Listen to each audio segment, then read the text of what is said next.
সম্মানিত দর্শক এবং শ্রোতাবৃন্দ, আমি যশোরী আপনাদের সকলকে জানাই আসসালামু আলাইকুম ওয়া রাহমাতুল্লাহ। দুধের যে দাম বেড়েছে তাতে সত্যি কি দুধ খাওয়া ছেড়ে দিতে হবে? বিশেষ করে গরুর দুধ। এই দুধ নিয়ে আল কোরআন কি বলে আসুন আমরা ছোট্ট একটি গবেষণার মাধ্যম দিয়ে জানি। যদিও এই দুধের পরিবর্তে ভারতের মস্তিষ্ক বিকৃত যে সমস্ত হিন্দু সমাজ রয়েছে তারা গায়ের মূত্র পান করে চলেছে, আর যারা মুসলমান সমাজ তারা উটের মূত্র পান করে চলেছে। আবার অনেকে গোবরও খাচ্ছে। কোরআনের 16 নম্বর সূরা নাহালের 66 নম্বর আয়াতে আল্লাহ বলছেন, ওয়া ইন্না লাকুম ফিল আনআমি লাইবরাহ নুসকিকুম মিম্মা ফি বুতুনিহি মিন বাইনি ফারথিন ওয়া দামিন লাবানান খালিসান সাইগাল লিশারিবিন। আর অবশ্যই 4 পেয়ে জন্তুর মধ্যেও তোমাদের জন্য চিন্তা করে দেখার মতো অনেক বিষয়বস্তু রয়েছে।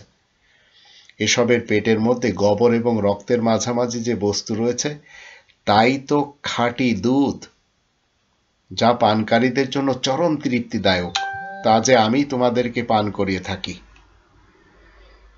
তো আল্লাহ তো দুধ পান করার জন্য চতুষ্পদ জাবরকাটা প্রাণী সৃষ্টি করেছেন।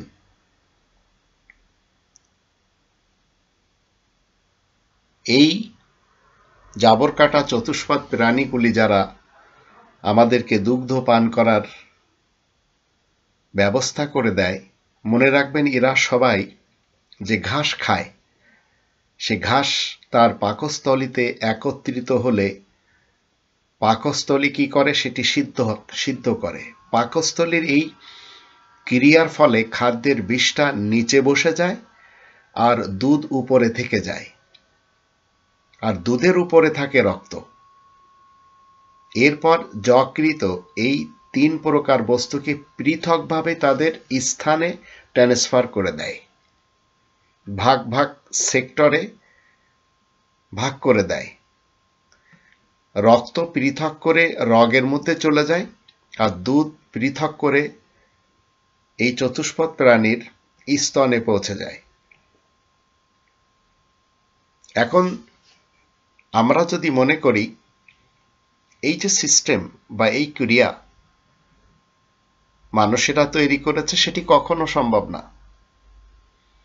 তো আল্লাহ কি বলছেন?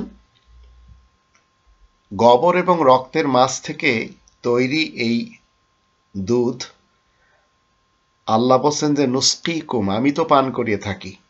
কিন্তু এর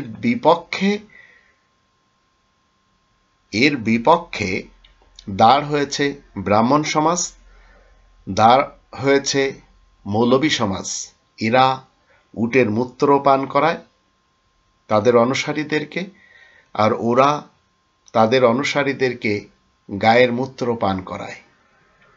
তো আল্লাহ তাআলার সাথে দুধ পান করা নিয়ে এই মৌলবী সমাজের এবং ব্রাহ্মণ সমাজের কতটা সংঘর্ষ। আল্লাহ বলছেন নুসকিকুম, আমি তোমাদেরকে পান করাই দুগ্ধ। আর এই উলামায়ে আজাজিল সমাজ এরা আরব ইতিহাসের মোহাম্মদ ইবনে আবদুল্লাহ ইবনে আব্দুল মুত্তালিব বিন হাশেমের বরাত দিয়ে, আর ব্রাহ্মণেরা তারা তাদের গ্রন্থের বরাত দিয়ে এবং তাদের কনসেপ্ট যা রয়েছে কোরআন বিরোধী সেগুলির বরাত দিয়ে তাদের অনুসারীদেরকে গোবর এবং গায়ের মূত্র পান করাচ্ছে এবং খাওয়াচ্ছে। বিজ্ঞানীরা এখন খুব ভালো করে জেনেছে যে এই দুধ কোত্থেকে উৎপন্ন হয়। দুধ তৈরি হয় ক্ষুদ্র ক্ষুদ্র দুগ্ধ গ্রন্থি থেকে। দুগ্ধ গ্রন্থিগুলোতে দুগ্ধ উৎপাদনকারী অ্যালভিওলাই থাকে। এই দুগ্ধ গ্রন্থিগুলো একত্রিত হয়ে কি হয়, লোবিউল তৈরি করে। দুগ্ধ গ্রন্থিগুলোর সাথে ক্ষুদ্র ক্ষুদ্র নালী থাকে। এই সকল নালী একত্রিত হয়ে একটি বড় নালী তৈরি করে। এই নালী পথে দুগ্ধ প্রবাহিত হয়ে স্তন্য বৃত্তের মাধ্যমে নিঃসৃত হয়, যেটি দুনিয়ার শুরু দিন থেকে কোরআন আমাদেরকে বলে দিয়েছে।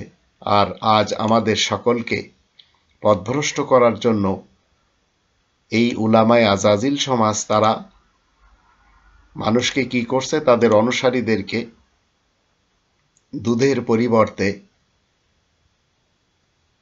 উটের মূত্র মুসলমান সমাজ, আর হিন্দু সমাজ গায়ের মূত্র এবং গোবর পান করাচ্ছে এবং খাওয়াচ্ছে। এগুলি সত্যিই ওই সকল লোকদের দ্বারা সম্ভব যারা রব্বানি সংবিধানের বিপরীত সংবিধান মেনে নিজেদের জীবনকে পরিচালনা করতে চায়। এদের থেকে আল্লাহ আমাদেরকে হেফাজতে রাখুন।